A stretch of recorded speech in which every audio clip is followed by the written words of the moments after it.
both his Abba, his father, to stimulate the father and the nation, that we cannot remain in such a parva situation ruled by the Plishtim these last 100, 200 years. And we saw the audacity, the courage of Yonatan. Some that read this parak in the wrong way say, well, he's a crazy guy. He's doing, what is it called in Japanese? A kamikaze act? Is that what it's called? What? Yes? Rambo. Oh? Rambo? I don't know what it is. But it's like he's like committing a suicide act by he appearing with one other person in front of a base of the Plishtim in the town of Michmas. And the Talmud discusses things of this sort. Is this a type of sorcery? Is this a type of like guessing or witchcraft? But the Malbim explains that if you try to ask from heaven a sign and something that is logical, that is probable, like he said the particular words. If they say, come up to us, then we know that they're like lazy, they're not courageous. But if they say, stay right there and don't move and we're going to come down to you, then it's a sign that they're courageous and maybe you don't have a chance. Now, when they revealed themselves before the Plishtim army, and he prayed to God and asking that this might be the situation, it was the exact words that Yonatan said is what those Plishtim soldiers said.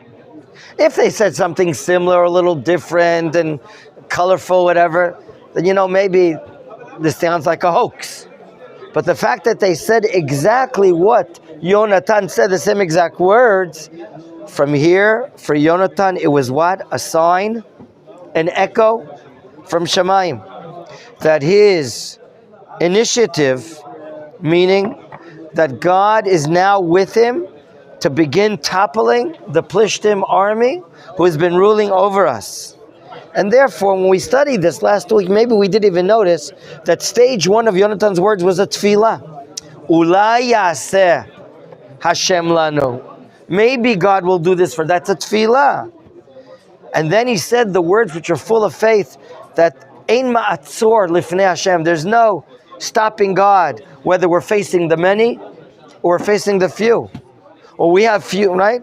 Ein matzor, which pasuk was that in? In chapter 14.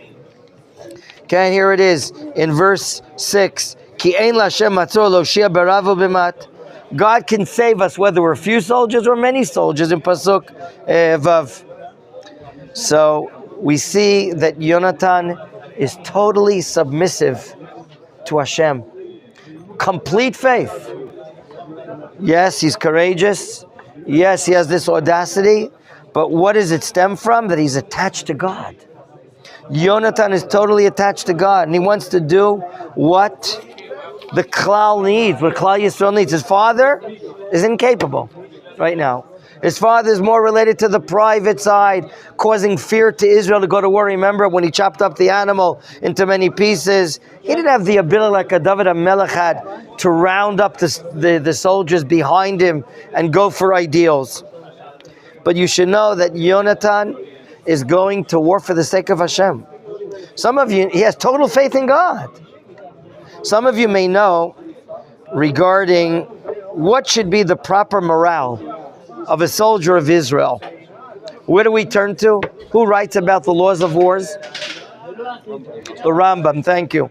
The Rambam in his Mishnah Torah, the last book, Sefer Shoftim, in the laws of Menachem and their wars, there the Rambam states regarding what is the proper morale for a soldier in Israel. And he writes, and I'm quoting or transliterating, when he goes to war, he must have total trust al mikveh Yisrael. Mikveh Yisrael is not the mikveh of water, but mikveh Yisrael is the hope, the tikvah of God, the tikvah of Israel, and that God will save him in any time of trouble.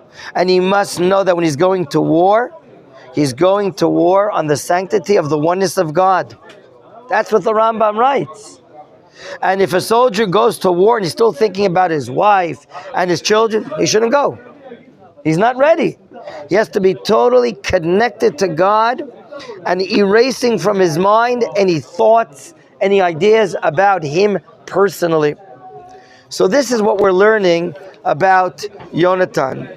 The moment Yonatan was answered by God, he goes forward. He and his friend that Chazal said is who? David, the future king, right? He breaches forward with total trust in God. Come after me. Now, what happened in that war that we studied here last time? They began the initial attack and killed close to how many people? 20 people. But the matter that happened afterwards is the cloud was in the air. The rest of the Plishtim camp didn't know what's going on. From their point of view, they could have been thinking that who's behind these two guys? An entire division of soldiers. Reminding us of the war that Gideon went to war at nighttime when they came from different sides, came with flashlights and noise effects and so on and so forth.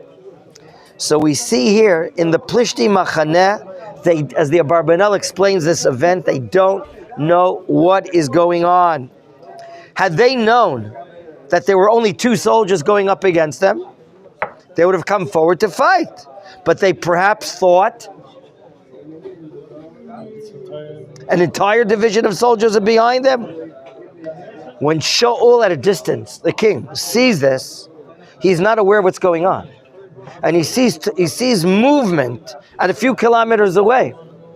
And he says, well, maybe I should approach the Kohen Gadol. Your question was asked last week regarding this Kohen who has the Urim V'Tumim. Shouldn't the family have been changed from Eliah Kohen to Pinchas and Chofni and to this person? The answer is it will be changed, but it will not be changed only during Shlomo Melech's time, when Tzadok HaKohen becomes the Kohen, and then the family shifts from, from Itamar to Elazar. It'll shift. And now, Itamar was from Eli HaKohen? I think so. Why?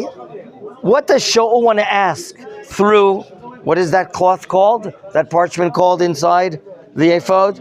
Urim V'Tumim. According to the Malbim, Shaul wants to know what's the cause of all this movement. According to the Ralbag, Shaul wants to be able to pursue the enemy, and he wants to know, can we do it? And there are others that are asking, is this retreat of the Plishtim real, or is it perhaps what? A trick.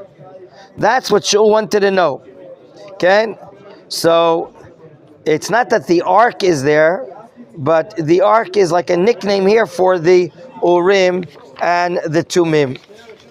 What decision did Shaul make after he sees with his own eyes that the Plishtim are really fleeing? What does he tell the Kohen? Take away the question. There's no need to ask the question. As we saw in Pasuk Yutet, verse 19. Okay? In Pasuk Yutet, Vayi. Adi ber Shaul el Kohen, until he spoke to the Kohen. Vehamon asher b'machaneh Plishtim, the multitude of the camp of the Plishtim. Vayelech haloch varav, they're going further and further, meaning they're panicking. We saw the word, as we'll see up ahead again, the letters Chet, Resh, Dalet, Chared. They're in total fear. They're total, they're panicking. When he sees them distancing, getting further and further away, he understands now the Plishtim are really what? Fleeing. There's no need for the request of the Kohen to ask the question through the Urim V'Tumim. There's no need to open it up to ask God. Why? I know what to do right now. It's called psychological warfare. Once the enemy is in retreat, there are stories that are told about San Simon next to the Katamon community before the 6-Day War, or the 48 War. There's also cases in the Negev, Beirut Yitzchak. There were a few hits made by a small unit of the Israeli army in the south to this big Egyptian camp, but there were a few successful hits. The Egyptian division of soldiers thought that, wow, Israel soldiers must be so much great in number, and they started fleeing, going back towards Mitzrayim. This happened in several cases, that the enemy misinterpreted, misanalyzed the forces that are going up against them. It caused fear, instability, and they started fleeing, and it caused them a balagan. That's how we were able to win the war. Something similar happened in San Simon also, that Arab residents of this part of Yerushalayim, next to Baka, Baka is an Arab name, they started fleeing. So the Jordanian Legion started fleeing. They saw the residents fleeing. This is what's happening here. The initial blow made by Yonatan caused such fear and instability and panicking in the Plishtim camp. That was the source of the victory. But it's not the only source. In the Israeli wars, even when soldiers were wounded, when they saw or heard that the Egyptian army is fleeing, they were all of a sudden, what were they?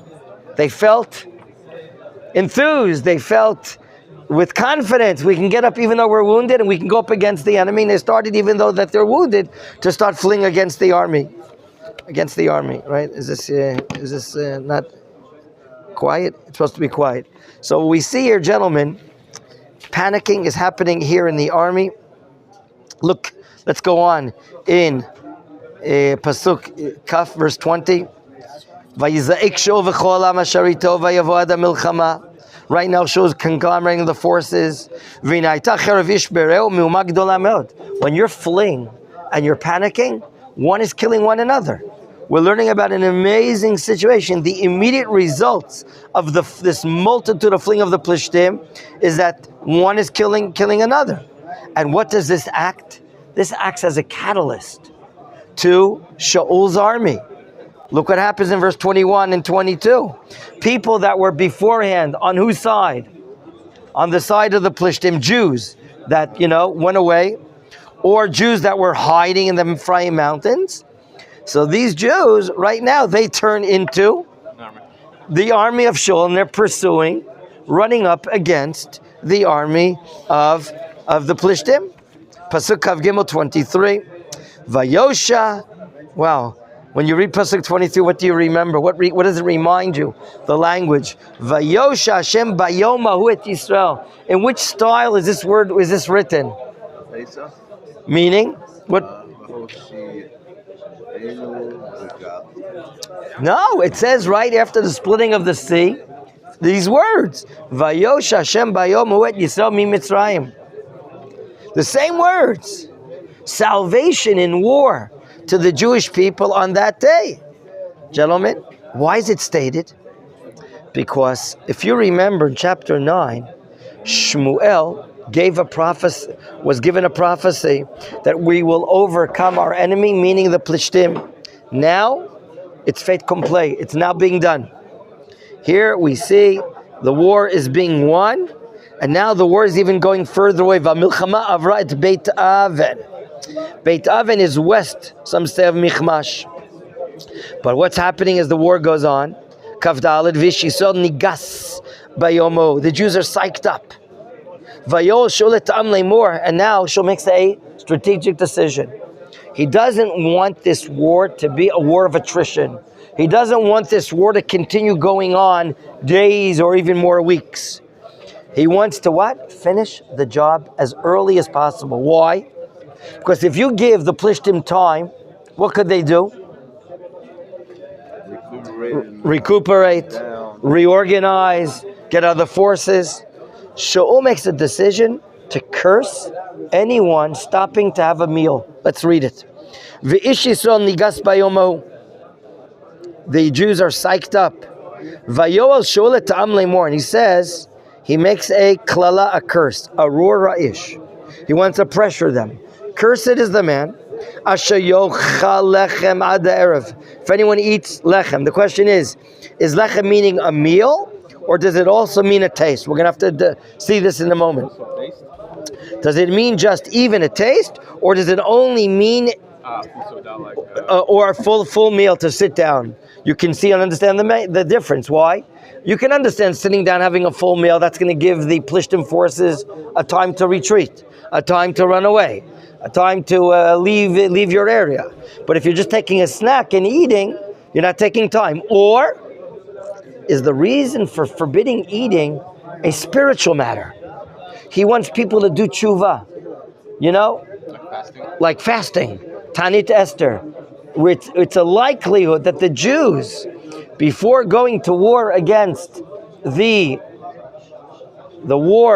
army of Haman, Achashverosh, so on and so forth, there was a likelihood that we fasted right before to show tshuva. Maybe that's what Shaul wants over here. So that has to be deliberated about.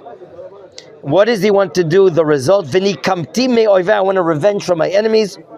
V'lo ta'am kol amlachem. Look, meaning all the soldiers during this day stopped eating food. So here it is, pressure by the king. He wants them to be able to fight and win the war and figure this out. What happens? Pasuk Kafei, verse 25. V'chol haaretz bo vayar. Meaning the soldiers that are fighting here in the land, what are they doing? They've now arrived in a forest. Vayidvash al pnei hasadeh. Apparently they see some sort of honeycomb there. They see some fresh honey. And what do? Vayavo ha'am el hayar v'hinei heilach tavash. They see honey now. It's still part of the day and they're running after the enemy. Ve'ein masig yado al piv. No one is putting his hand on the honey and tasting it. Why? Ki yarei ha'am et hashvua. Okay? So people here are really afraid to taste it. In other words, they're maybe interpreting the curse of Shaul, that this technique of not eating maybe is a spiritual matter. Not even a snack. Not even a taste of honey, which has so much natural sugar in it, doesn't it? Give you a lot of energy. Couldn't it? A lot of glucose into your body? Yes? So here we see that the soldiers, in spite of the fact that they are riled up, they're full of what is it called? The Redolin, not Redolin. They're full of adrenaline. That's the word I'm looking for. Thank you, David. They're full of adrenaline. They want to go fight the war, but no one takes what? Some honey to eat. So apparently they are interpreting that it's not just lechem. By the way, lechem in Hebrew in Tanakh can also mean a meal. Lechem doesn't have to be limited to bread. It can mean a meal. So the question is, what did Shaul mean? It's not clear. Did he mean to stop and not to stop to have a meal so you don't delay, but you can have a snack, or not even to snack, not even to have a taste of something? So we see the soldiers by large are not eating anything. Okay? And maybe it's a usage or tool for spiritual upliftment. Do you follow what I'm trying to say? Pasuk Kav Zayin, verse 27. V'Yonatan lo shama. He didn't hear about this curse. Bashbiya aviv et ta'am. So what does he do? He's hungry, running after soldiers, after the plishtim. Vayishlach et k'tzeh mateh. He has a staff. He rolls it out into the honeycomb. Asher biyado. Vayitbol ota. He immerses it bi'arat advash, inside the honeycomb. Vayashav yado al piv. Of course, he made a bracha.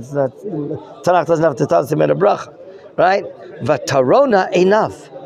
What happened as a result of Yonatan tasting some honey? Apparently, he hasn't been eating for hours or drinking for hours, and it has an effect on his vision. His vision until now, which was dimmed, maybe for the lack of eating and drinking, and now it's like what we call an eye opener. His eyes open up. He can see much better. Wow, isn't that great? Until he's told off. Pasuk Kafchet. Vayan Ishme'am. One of the soldiers comes up to Yonatan and says, Vayomer, Hashbei avicha ta'am, Lemor. Your dad swore the entire army, the entire soldiers. What?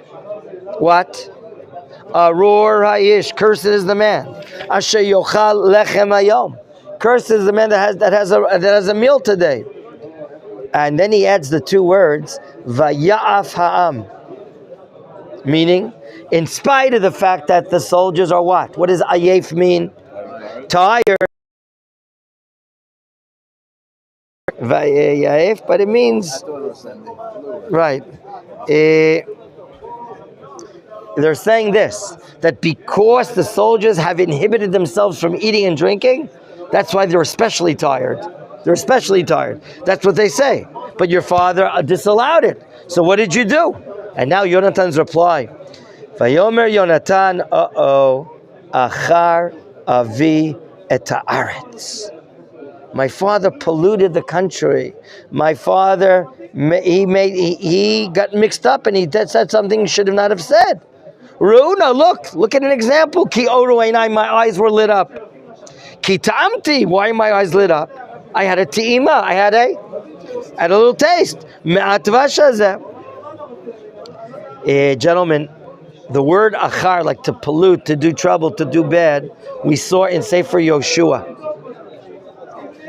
Do you remember the person from the tribe of Yehudah that did not listen to the oath of Yoshua, and he took benefit of the booty of Yericho? What's his name?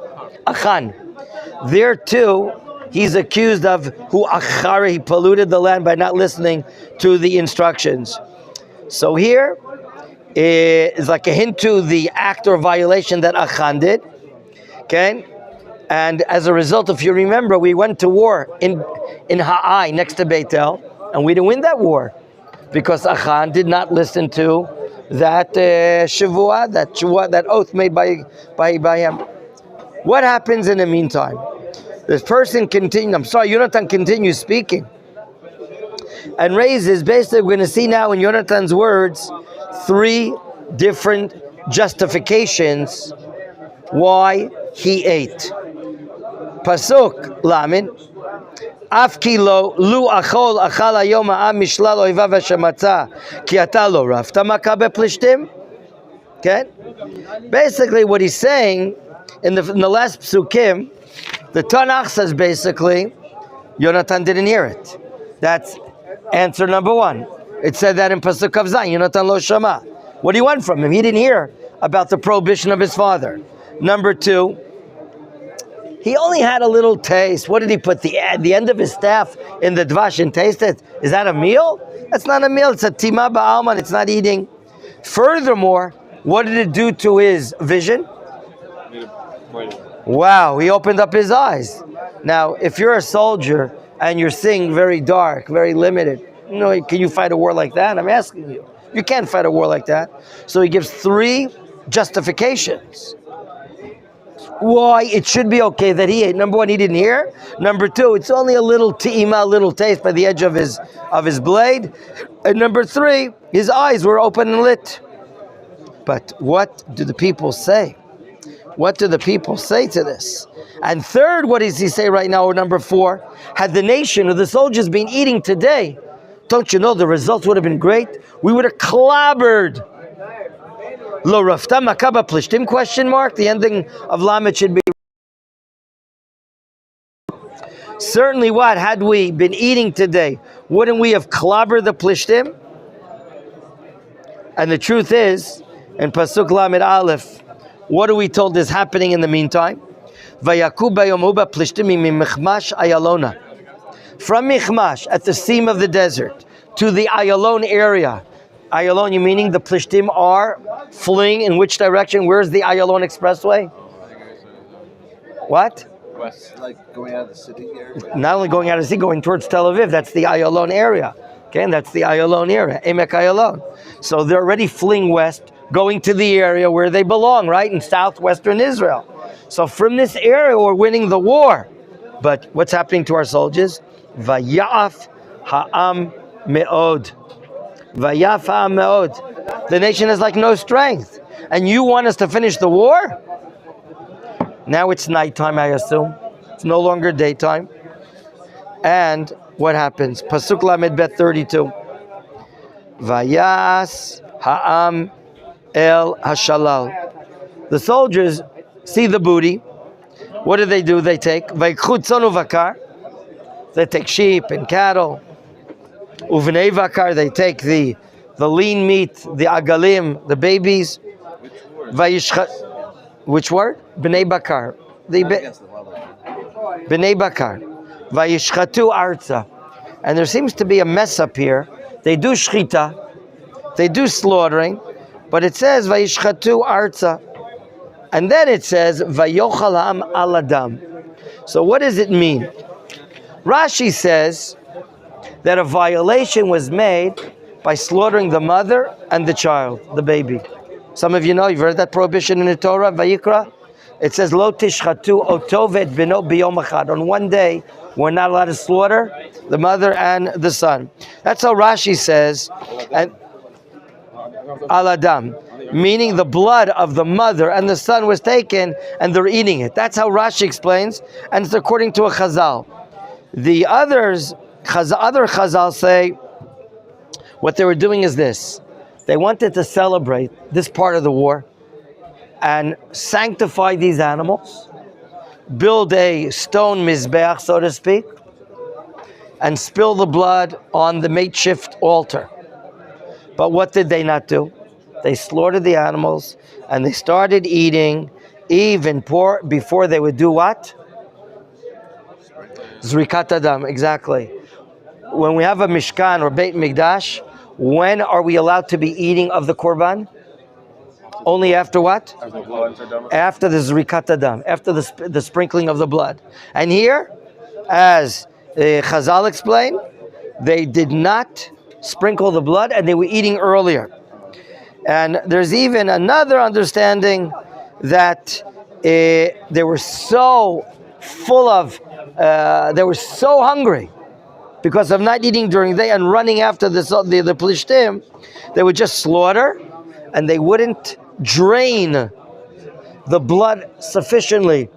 That's what it means, Vayochal ha'amal adam, that they were not draining the blood. Therefore, when Shaul gets the message that his soldiers are violating Torah laws, Pasuk Lamed Gimel, Vayagidu l'Shaul, this message is told to Shaul, Amor saying, Hinei ha'am chotim la'Hashem l'chol adam. The soldiers are what? Sinning.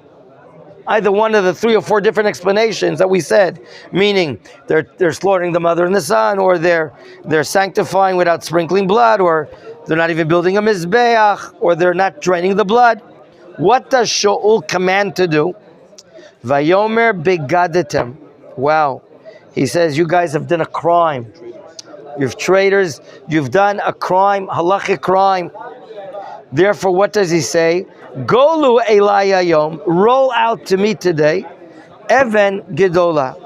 Why is he asking for an Even Gedola? He wants to create some sort of makeshift altar, okay? Or something high up that they can maybe hang the animals on top, and the blood will drain out, and then they'll take it. And then he says, Vayomer Shaul in Pasuk Lamed Daled, in verse 34, he says, Putzu va'am, go out and announce amongst the nation, the soldiers. V'amartel, and tell them the following message. Hagishu alai, every person should bring to me, I'll take care of it. Ish shoro, v'ish siyeu, everyone should bring his what? His cow, or his ox, or his lamb. Ushchatetem bazeh, and you're going to use this high stone to slaughter the area there. V'achaltem, and then you'll be able to eat, meaning will solve all the matters. Either the blood will be sprinkled on the stone, or you will be able to drain out the blood and then eat the food, and so on. Every answer will have a solution here, but we have to do things properly. And what do they do? You see, nighttime. Now it's no longer daytime. When was the Shavuah, the oath of Shaul, applicable? During the daytime when the war is being fought. Now is a respite time, the time of rest, and now everyone's eating, but they're so hungry because of the fasting apparently that day, that they're so ravenous that they're not abiding to any one of the halachot that we just said. So he wants them to bring the shechita to me, approach me, and we'll take care of all the matters. And that's what he does. Lamed Hey, Vayiven Shul Mizbeach LaHashem, Oto Echel Evnot Mizbeach LaHashem. We're going to learn in Sefer Shmuel there are going to be several mizbachot, several altars that Shaul will be building. But this is the first of his building an altar. So here he goes to work. Altar number 1 that Shaul is building. He himself is placing the stone. And he agrees. We should build an altar. We should sanctify the animals that we just took from the Plishtim, and maybe give thanks to God for the amazing miracle in the war that we've been winning until now.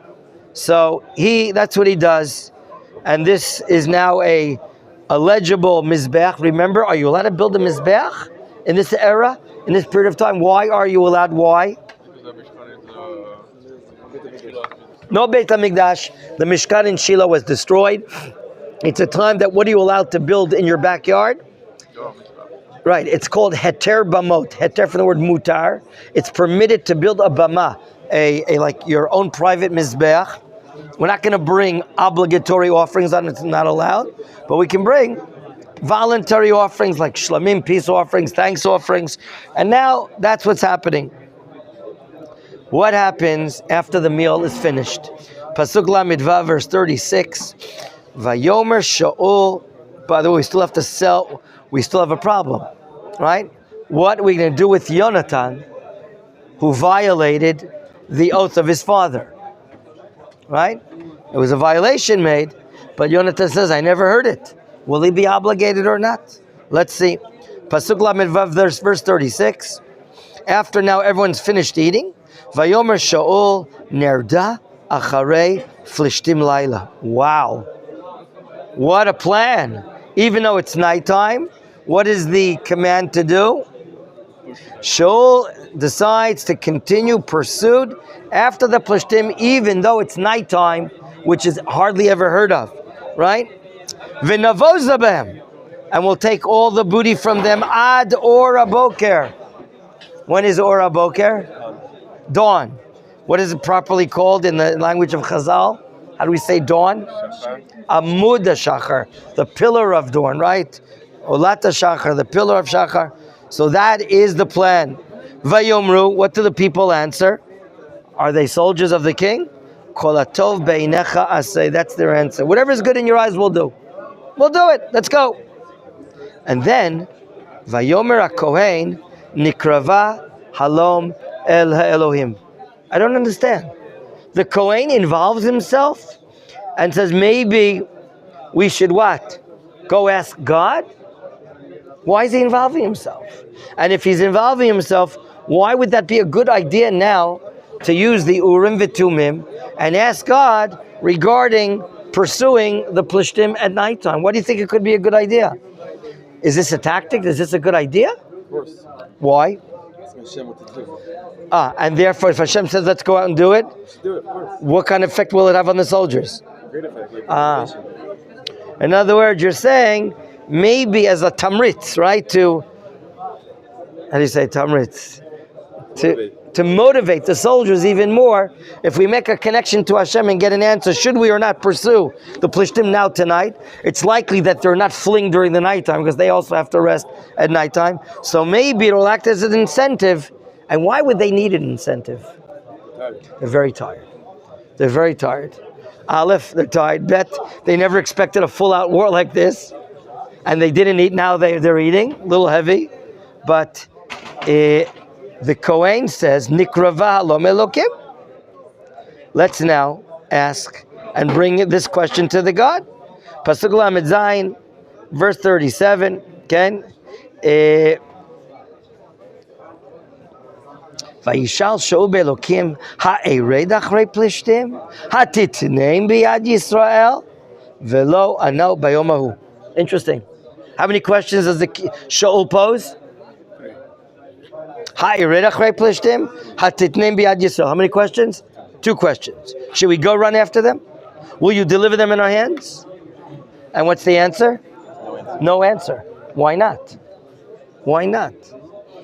Trust in Hashem. His plan. There's a Gemara in Ayin Gimel, Amar Aleph, Mesechet Yoma, the instruction kit for the Urim V'Tumim.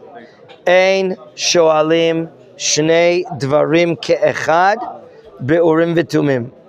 V'im sha'al ein machzirim ela echad. The Gemara says there are no bargains to ask the Urim V'Tumim. You can't ask 2 at the same time. 1 question at a time. And if you do ask 2, you will only get 1 answer the 2. Is that what happened here? No answer. You didn't know this, no? He made a mistake. He made it. You're right, but the Gemara is revealing what we know from Sinai. That's the answer to your good question. The Gemara is revealing what answers are. Here, they don't even get an answer on one of the 2 questions. What does Shaul understand? Pasuk Lamed Chet. Vayomer Shaul, go Shualom. Call Pinota. I want to see all the leaders, all the corners of the country. I want to see all the leaders. U'du'u u'ru'u, and we'll know and see. What does Shaul understand? Why are they not being answered? There's a sin. It's reminding us, Mamish, the event of Yoshua and Achan, where we lost a war and we realized it was because of our sinning, as we learned in the book of Yoshua. Here, Shaul understands that if he didn't get even one answer, some one of us sinned. And now he says an oath, Lamitet. Okay? He not only doesn't understand that it's a sin, he understands that that's the reason why God is not answering us. And now he makes an oath in God's name. Ki chai Hashem. Remember the two words. By the life of God is a formula for taking an oath in God's name. Are you allowed to take an oath in Hashem's name? I don't think so. Are you allowed to take an oath in Hashem's name? Yes or no? I think in certain cases you have, because when you do this Sultan, they write Hashem's name, it is not taken. So your answer is yes or no? So what do you have to be careful about? What do you think? What? You have to fulfill it. This is only for super heavyweights. To take an oath in Hashem's name is a serious matter. And therefore Chazal would urge us, better not taking an oath. But here, Shaul is so confident that there's something wrong with the nation, he wants to find out. And therefore he takes an oath in God's name in Pasuk Lametet. Ki chai Hashem amoshiat Yisrael. By the life of God that's saving Israel. Ki et yeshno b'Yonatan b'ni kimot yamot. Ve'ein oneo mikolam. I don't understand. He's accusing Yonatan? What's going on? What does he mean? Does Shaul know that Yonatan ate from that honey? Or does he not know? Does he want to accuse him? Does it make sense? Is that the type of person Shaul maybe has inside information? I understand. But to accuse it, but we didn't learn about it. My dear friends, the Mefarshim explain that he wants to show the nation, I mean business. I mean business. Meaning, I don't know it's Yonatan, but even if we find out that it is who? What am I going to do to him? Kill him. He's going to kill. He's going to be killed.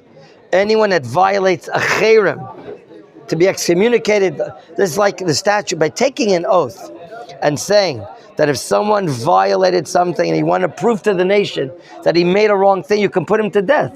You have like the power of Beit Din. So it's not that Shaul knows that Yonatan sinned, but he wants to say that if someone did the sin, even in the caliber of my great son Yonatan, what's going to happen to him? Mot yumat. He's going to die. He's going to die. But no one answers. Do the people know? Yeah. So they sure know. So why are they quiet? That's why. Why are they quiet? Why are they spilling the beans? They saw that Jonathan seen it before. They saw that Yonatan sinned before? What do you mean? So everybody's excited because they suddenly they understood that something's going to happen with the son of. So But I'm asking you, did Yonatan sin? yeah. He knew about the violation to eat? Still saying it. No. Not only that, what did Yonatan do? What did he do? Who stirred up the war? Who brought this victory into? It's Yonatan. Yonatan initiated this tremendous belief to God and he started the war and caused this havoc, and God involved himself. Is that what you're going to give to Yonatan? You're going to give him a slap on his back? Kill him? For eating? He didn't even know about it. That's why people, I think, are quiet. Because they think Yonatan does not. He doesn't deserve it. Now, show me his further business. Pasuk Mem, verse 40. Vayomer el kol Yisrael. What he wants to do right now is draw lots and hope and pray that Hashem's presence will be here in drawing the lots. He says the following: Atem, to you la'ever echad. You, the nation, the soldiers, you're going to be on one side. Vani v'Yonatan b'ni, myself and my son Yonatan, niya la'ever echad, will be on the other side. There'll be a lot for us and a lot for you. Vayumru v'hamel Shaul, the soldiers say to Shaul, Hatov beinecha, say, do what you think is good in your eyes. And now he prays to God. And with this prayer, we'll start tomorrow, B'ezrat Hashem.